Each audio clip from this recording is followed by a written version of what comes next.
คือหลังจากที่เฮาตรวจ DNA ต่างๆนานาแล้วปกล้องก็ได้เนาะพี่น้องเนาะ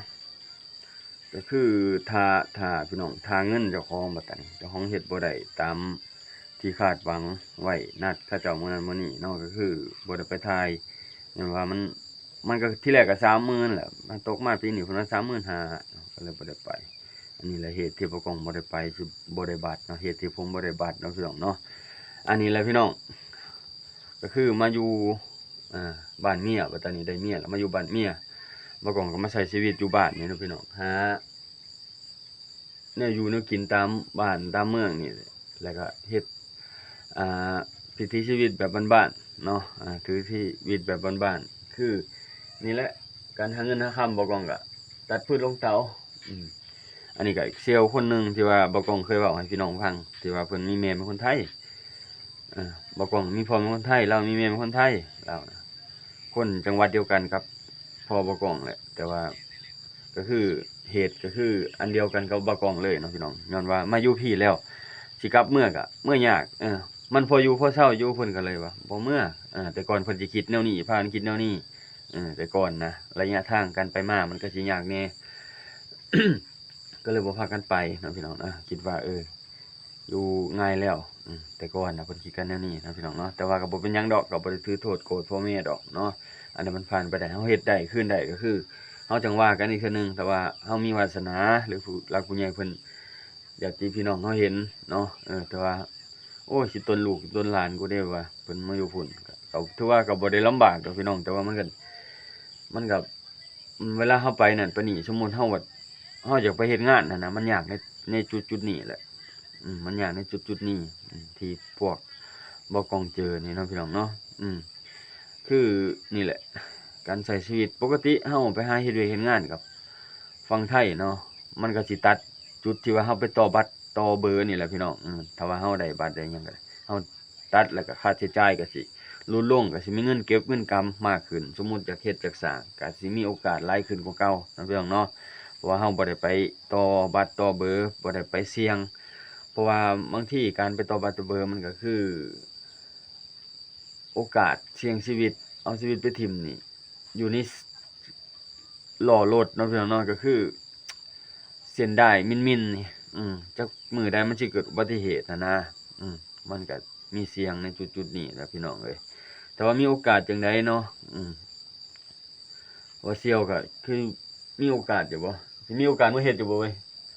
บ่มีแล้วอะ บ่มีเลย บ่มีเลย แต่ว่าเราก็เคยไปอยู่บ้านแม่พู้นเด้แต่ก่อนก็ได้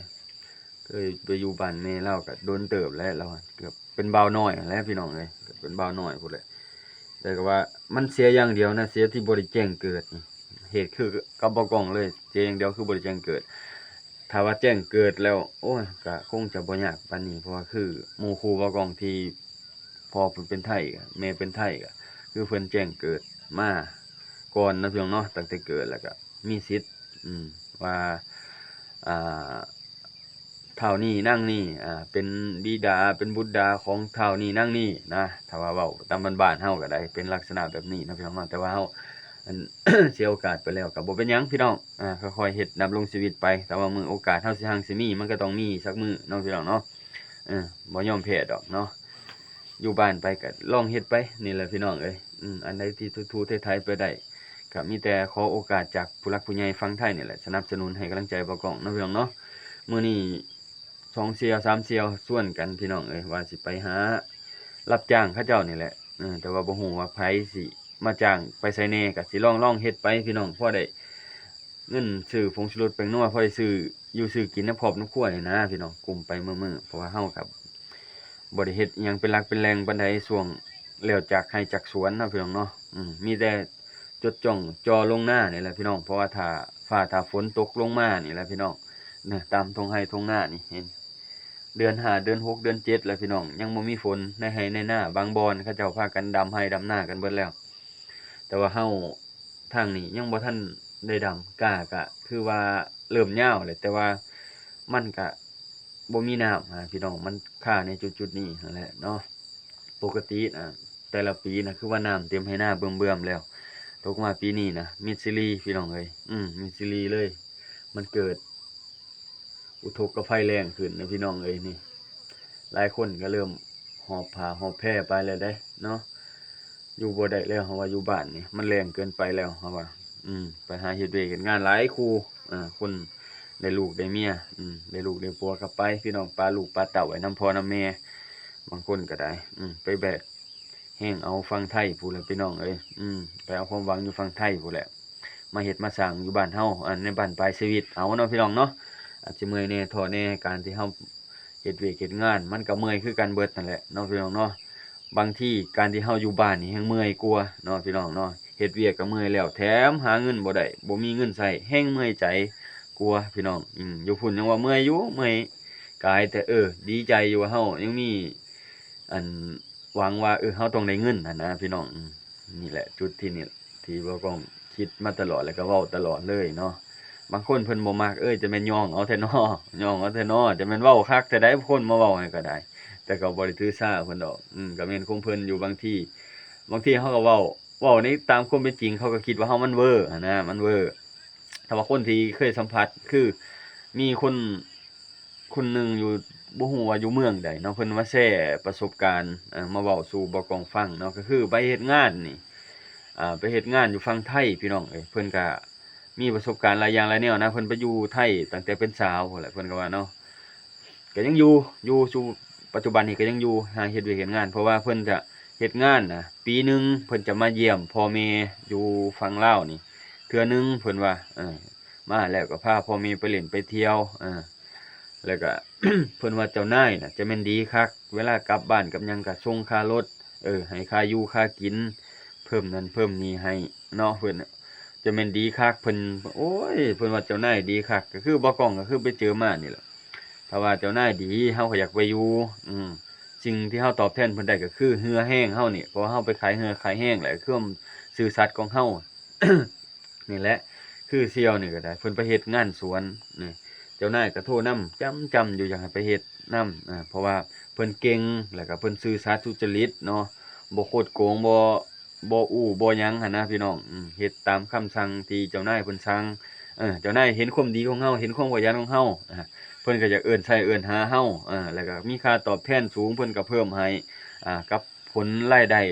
รายรับที่ได้แต่ละปีเพิ่นก็เพิ่มให้เฮาเนาะสมมุติไปอยู่ในสวนในหยังนี่คือเสี่ยวนี่ก็ได้พี่น้องเอ้ยเพิ่นก็ได้กินเปอร์เซ็นต์เล็กๆน้อยๆก็เพิ่มจากค่าแรงที่เฮาได้เฮ็ดไปเนาะพี่น้องเนาะเพิ่มจากรายวันที่เฮาเฮ็ดไปเนาะนี่แหละคือหัวใจของคนลาวที่ไปเฮ็ดงานไทยแล้วก็มีสายเลือดของคนไทยอยู่ในตัวอยู่พี่น้องแต่ว่าเฮาเป็นสัญชาติลาวเนาะพี่น้องเนาะแต่เลือดเป็นไทยแน่นอนเนาะพี่น้องเนาะเชื้อสายก็เป็นไทยมีเลือดไทยเนาะพี่น้องเนาะแต่ว่าก็ดีอยู่ดอกแค่แต่ว่าพ่อแม่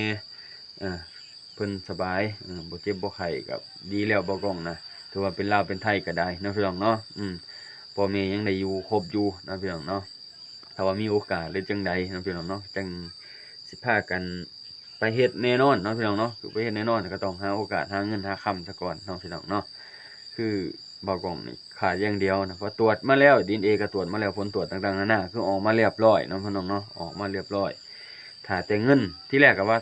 30,000 ขึ้นมาอีก 35,000บ่กล้องก็เลยเบิดปัญญาก็เลยว่า